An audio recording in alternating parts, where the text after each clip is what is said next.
l'émission Le temps d'un thé. Une question, une réponse. Et la question aujourd'hui c'est j'ai peur de ne pas avoir le temps d'arriver à la maternité pour accoucher. Donc quelque part j'ai peur d'accoucher seule, que ce soit chez moi, que ce soit dans la voiture.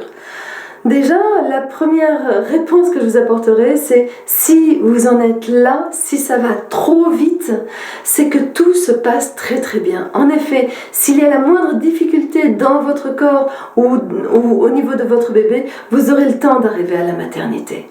Donc là, c'est si vous sentez que ça va trop vite, ne cherchez pas à retenir, laissez faire et faites-vous confiance. Vous avez su faire parfaitement jusqu'à présent, donc vous allez savoir faire la suite. Et là, il va y avoir deux choses différentes. Est-ce que vous êtes chez vous, auquel cas vous êtes effectivement dans une pièce, est-ce que vous êtes dans la voiture? Si c'est dans la voiture est en marche, donc très souvent le papa va s'arrêter au bord de la route et penser à la sécurité à ce moment-là. Ne rentrez pas dans la voiture par une porte qui est côté route, mais plutôt côté trottoir, côté campagne.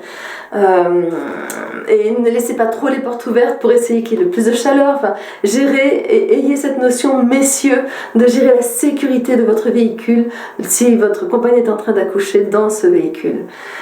Ensuite, qu'est-ce qu'il va y avoir à faire? Et bien là encore, je dirais pour la mère, c'est laissez faire, soyez à l'écoute de vos sensations et faites-vous confiance. Pour le père, c'est mettez les mains dans vos poches pour être sûr de ne pas intervenir. On a très souvent l'image qu'il faut sortir le bébé du ventre de sa maman et c'est souvent la tête sort, il va falloir que je tire dessus pour le sortir, mais comment est-ce que je vais le sortir et le cordon, qu'est-ce que j'en fais et tout ça? Non, vous n'avez rien à faire. Votre compagne sait accompagner votre bébé à naître et votre bébé sait s'expulser au travers du corps de votre compagne, donc ils savent faire. Ce que vous allez voir, c'est suivant la position qu'a votre compagne, éventuellement, ça va être peut-être si elle est accroupie ou si elle est à genoux, à quatre pattes ou des choses comme ça. Éventuellement, mettez un coussin peut-être ou des serviettes sur le sol pour que le bébé ne risque pas de tomber directement sur le sol. Et puis, vous allez pouvoir présenter vos mains juste pour l'accueillir. Rassurez votre compagne et cherchez à vous rassurer vous aussi.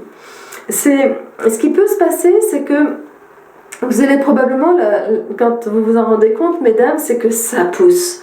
Et quand ça pousse, vous sentez que ça va plus vite que ce que vous pensiez. Donc laissez pousser, laissez faire comme vous le sentez. Ne cherchez pas à faire quelque chose qu'on vous a appris, laissez faire comme vous le sentez. Et là, il peut y avoir différents cas de figure. C'est-à-dire qu'il se peut très bien que vous poussiez, que le bébé sorte sa tête et que tout le reste sorte. Comme une savonnette, pouf, qui sort directement. Et c'est là où effectivement, messieurs, quand vous voyez la tête sortir, présentez vos mains pour effectivement pouvoir amortir la chute, pouvoir accueillir votre bébé. Et il se peut que votre femme soit sur un lit, quelque chose comme ça. Donc à ce moment-là, il va arriver simplement sur le lit sans aucun problème. Comme il se peut aussi que votre bébé sorte la tête et que là, ça s'arrête. Et là, très souvent, c'est panique à bord. Alors, vous n'avez toujours rien à faire, laissez les mains dans les poches. C'est souvent que, effectivement, la tête était un gros passage et une fois que le périnée arrive au niveau du cou, ça fait un relâchement. Et à ce moment-là, il va y avoir un temps d'attente pour attendre la contraction d'après pour sortir le reste, les épaules et le reste. Donc, ça va se faire. N'ayez pas peur. Et il se peut qu'à ce moment-là, la tête, elle devienne un peu bleue, que le bébé bouge un peu, qu'il recrache, qu'il fasse des bulles, qu'il recrache un peu d'éclairs. Des fois, il y a un petit gémissement, des petits trucs comme ça. Il se peut que la tête bleuisse quand même pas mal. Ne vous inquiétez pas. C'est la surface. Votre bébé, il est oxygéné. C'est pas comme nous, si on nous serrait à la gorge, où c'est effectivement notre respiration qui va être directement mise en jeu. Votre bébé, lui, pour l'instant, il respire par le cordon ombilical. Donc là, le cordon ombilical, il n'est pas compressé, il n'est pas pris là-dedans. Donc il est oxygéné et il n'y a aucun risque parce que ça bleuit et ça noircit uniquement en surface. Donc n'ayez pas peur de ça et laissez faire. En revanche, quand la contraction va arriver, encouragez votre compagne, si jamais il y en a besoin, à pouvoir effectivement pousser et là, elle va le dégager parce qu'elle aussi, elle a envie de le dégager. Et donc là, il se peut qu'il y ait le cordon autour du cou. Alors là aussi, si le cordon autour du cou est trop serré, il va empêcher la descente de votre bébé et dans ce cas-là, vous aurez le temps d'arriver à la maternité. Si effectivement le cordon est autour du cou et que votre bébé sort comme ça simplement et rapidement, c'est que il ne dérange pas, donc vous allez très bien pouvoir, votre bébé, même si le cordon est autour du cou, il va pouvoir se dégager. Parce que la plus grande tension, ça va être quand il va descendre et sortir sa tête. Après, des fois, il va juste tourner comme ça, donc il est très proche, il ne tire pas plus sur le cordon. En revanche, vous ou la maman, quand vous allez attraper le bébé, je dis vous, la maman, je sais pas en fait si c'est un homme ou c'est une femme qui est en face de moi, donc les deux, l'un comme l'autre, celui qui va attraper le bébé, c'est comment est-ce que vous allez pouvoir éventuellement défaire le cordon. Des fois il l'a en écharpe, des fois c'est un véritable paquet cadeau. Vous inquiétez pas, vous le dénouez simplement et à ce moment-là vous allez pouvoir le poser sur le ventre de la maman va pouvoir le prendre. Ce qui se passe des fois là aussi, et ce qui se passe des fois, c'est que le cordon va être court, le cordon va être long. Et là, ne vous inquiétez pas, il y a des belles protections qui sont faites au niveau du corps de la femme. C'est que quand la maman va prendre son bébé et le poser sur son ventre, le plus possible peau à peau, c'est là que ça va le réchauffer.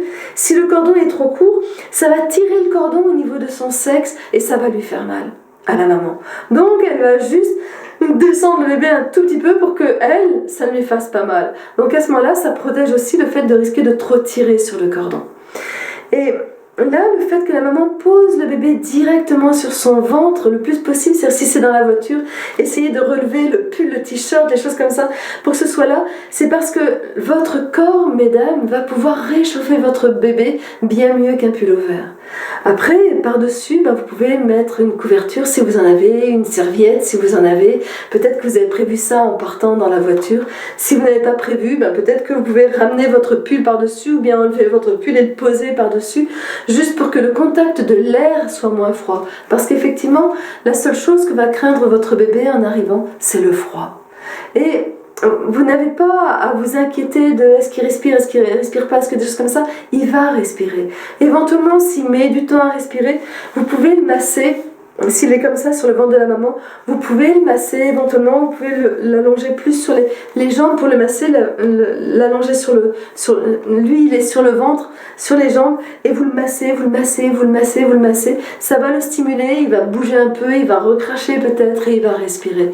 Je n'ai jamais entendu ni vu un bébé qui naissait comme ça rapidement dans la voiture ou à la maison et qui n'a pas respiré. C'est comme s'ils étaient sur une rapidité de naissance et de naître au monde qui fait que là aussi ils vont respirer très très rapidement. Donc ne vous inquiétez pas par rapport à ça. Et de toute manière, il y a le cordon qui est là et continue à l'oxygéner tant qu'il n'est pas autonome au niveau de sa respiration. Donc rassurez-vous, le cordon prend soin de lui, le placenta prend soin de lui, le corps de la maman prend encore soin de lui. Donc, effectivement, vous n'avez pas à couper le cordon. Ce n'est pas votre travail, ce n'est pas votre job. C'est effectivement les personnes qu'il y a autour qui vont venir et qui vont les secours quelque part, qui vont avoir à couper le cordon. Vous pouvez vraiment laisser le cordon, même si le placenta sort à un moment donné. Si par exemple vous êtes à la maison et que vous attendez, vous êtes dans la voiture et que le placenta va sortir, vous pouvez laisser le cordon, il n'y a aucun problème. Quoi qu'on vous dise, quoi qu'on vous raconte, je vous le garantis, il n'y a aucun problème. Si jamais effectivement le placenta va sortir, à ce moment-là, ça va saigner pour la maman. Ne vous inquiétez pas forcément de ça. De toute manière, ça veut dire qu'entre-temps, vous avez le temps d'appeler les secours ou vous avez repris la route pour aller à la maternité, donc que vous n'êtes pas loin. Voilà, je crois que j'ai dit à peu près tout. Si je résume, c'est faites-vous confiance, tout se passe bien. Monsieur, vous n'avez rien à faire si ce n'est à veiller à ce que le bébé ne se fasse pas mal en tombant et à ce que après personne n'ait froid, ni la maman, ni le bébé. Et après, ça sera effectivement d'amener tout le monde en lieu sûr. Soit vous êtes dans la voiture et vous conduisez pour amener tout le monde à la maternité, voire à la maternité la plus proche. Si vous êtes à la maison, vous appelez des secours, vous appelez les pompiers, vous appelez le SAMU. La plupart du temps, c'est le SAMU puisque le bébé est né. et vous attendez. Et en attendant, vous n'avez rien d'autre à faire que veiller à ce que personne n'ait froid. Voilà, ce sont ces éléments-là. Et savourez, votre bébé vient de naître, vous l'avez mis au monde, vous avez su faire, et il a su faire. Waouh, célébrez ça. Il n'y a pas besoin de paniquer. Et très souvent, vous vous rendrez compte que parce que vous n'en avez plus peur, soit ça va se passer très simplement, soit ça ne va pas se passer. Donc, faites-vous confiance.